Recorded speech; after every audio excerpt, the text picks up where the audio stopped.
So I want to turn, thank you. I want to turn to my friend and a teacher, Mossab, to help us understand as the Middle East comes to the West to talk about the Middle East instead of the West telling the Middle East what the Middle East should be doing. Help us understand from an ideological, religious, and strategic point of view of the dangers of another Palestinian state post-October the 7th, in a sense that the West is missing something. First of all, good evening to everyone. It's good to be here.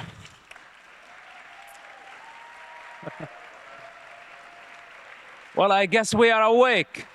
I was worried for a moment. Such a big question, and it's not an easy answer. Well, I know that the Jewish slaughter on the hands of Muslims has been going for approximately 14 centuries. And for some reason, the Jewish people are in denial. I understand why. Because if the Jewish people admit that, then they will have to confront a majority of Muslims. And this is why we are at defense right now. From the early beginning of the war and prior to the war, I came to realize that the ideological dimension of this war cannot be ignored. And I got canceled many, many years ago, some 15 years ago, when I started criticizing and questioning the scripture in Islam that encourages Muslims to harm and kill Jewish people.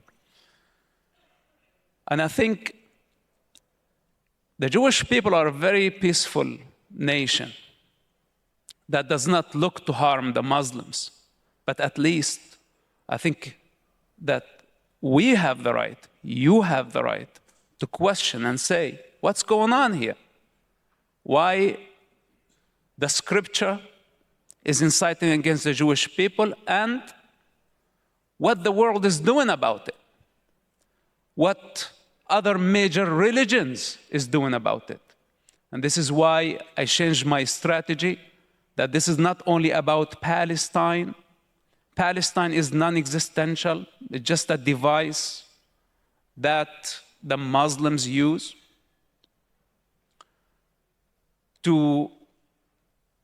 as a weapon against Israel and as a weapon against the Jewish people.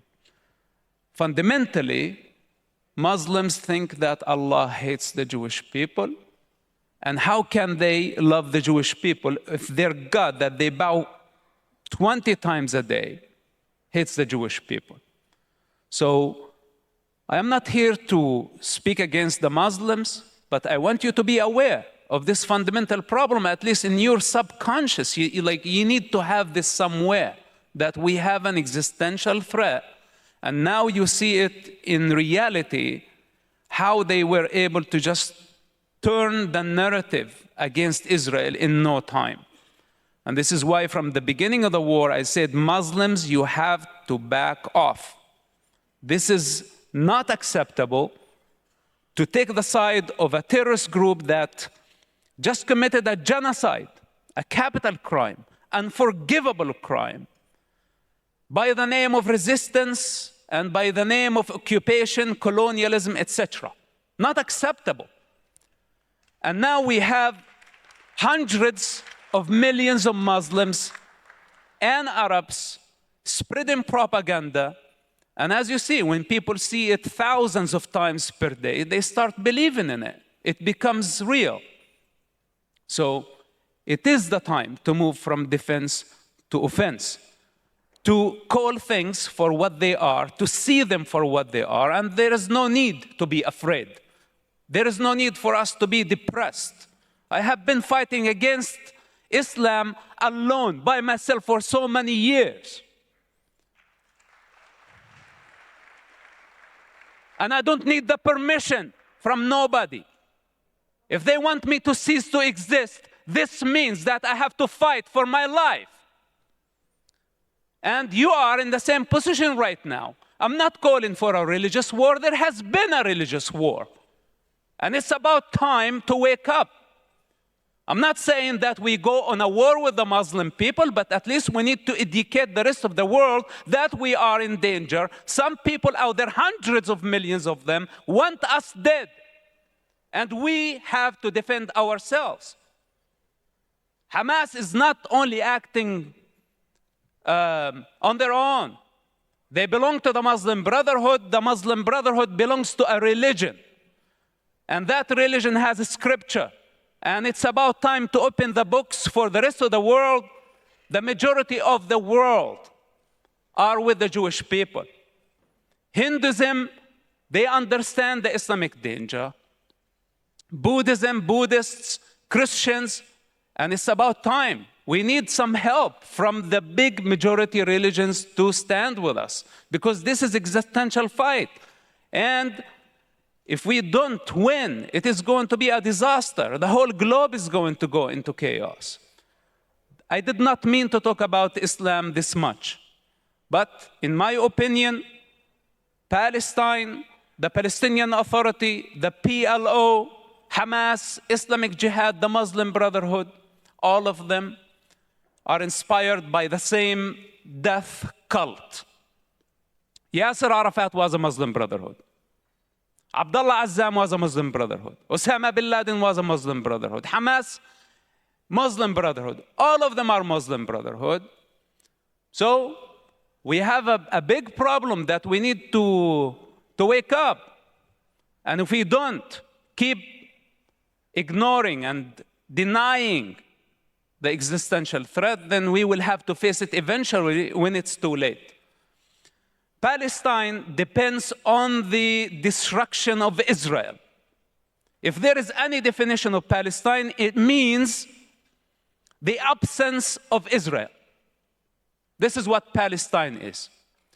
And now, they got legitimacy somehow. But we ask them the question, what is Palestine? Is it an ethnic group? Is it a religion? Is it a distinct language? Do you have scripture? Are you a nation? Were you a country? None of that. So what is Palestine? And what is the purpose of Palestine? So for those who are representing the two-state solution, and I try to conclude, they want Israel to cease to exist, or they are not aware of this existential threat. Because in my opinion, Hamas is a small threat comparing to the Palestinian Authority. All this global chaos is managed by the Palestinian Authority, by the PLO. It's not Hamas propaganda. It's the one who sits in Ramallah, pay all the advocates worldwide through their embassies. Those are the ones who are fighting against Israel's legitimacy. So we need also to be aware of this big problem. This is a really...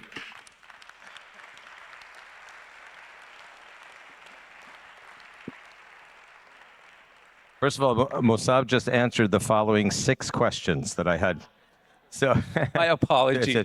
I get carried away. Yeah. Get him a bottle of Evian here.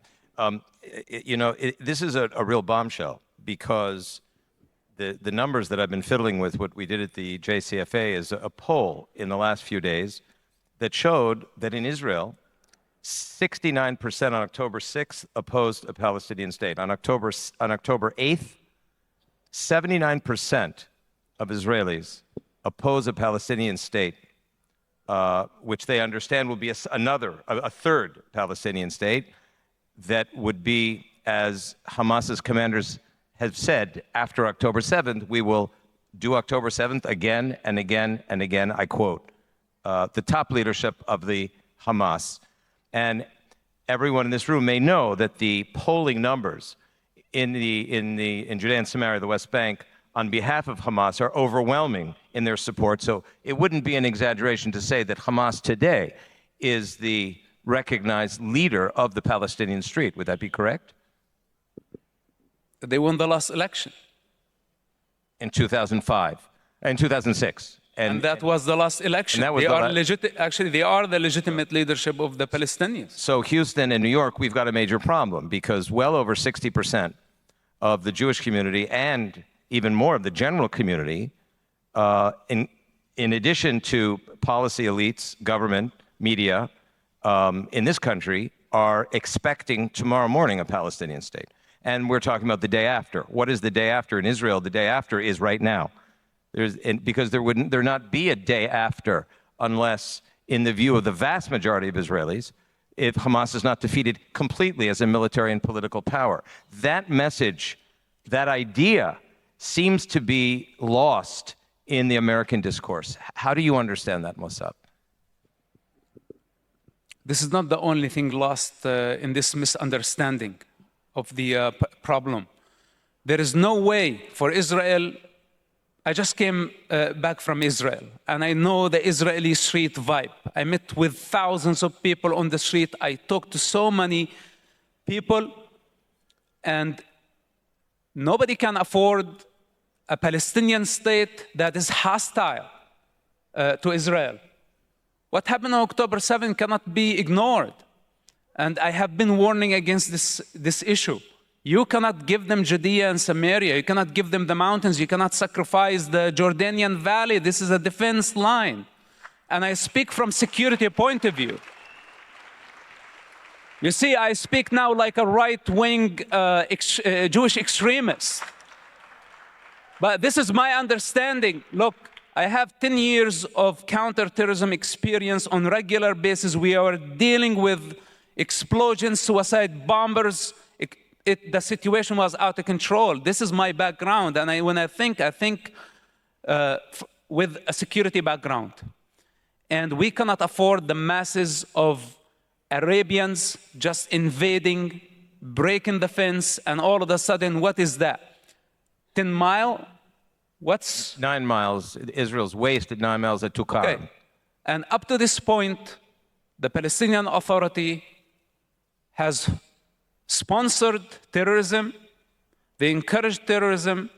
Yasser Arafat was a terrorist.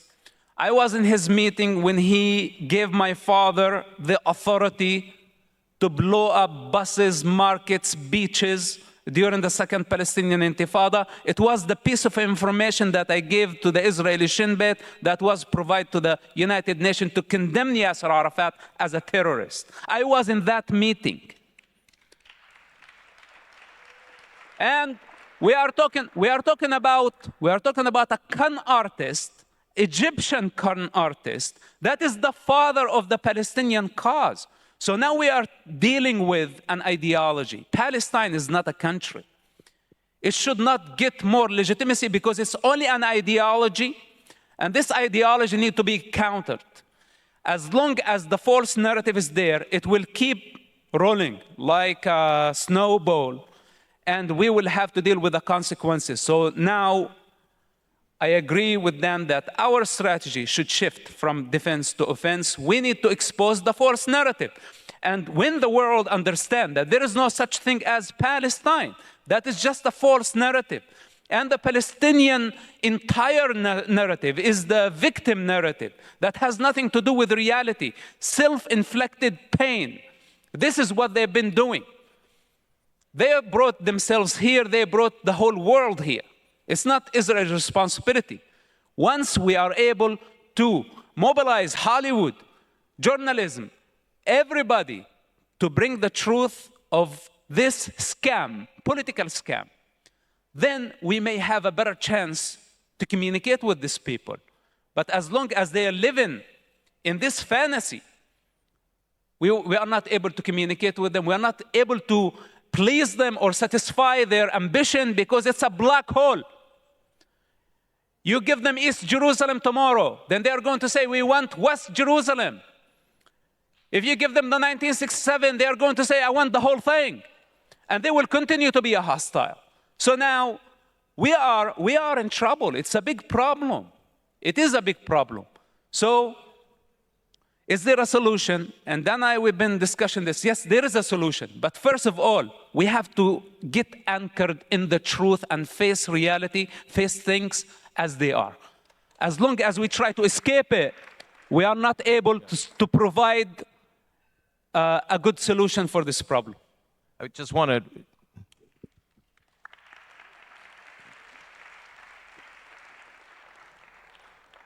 We would be remiss if we moved on to the last few minutes about solutions, and there are solutions.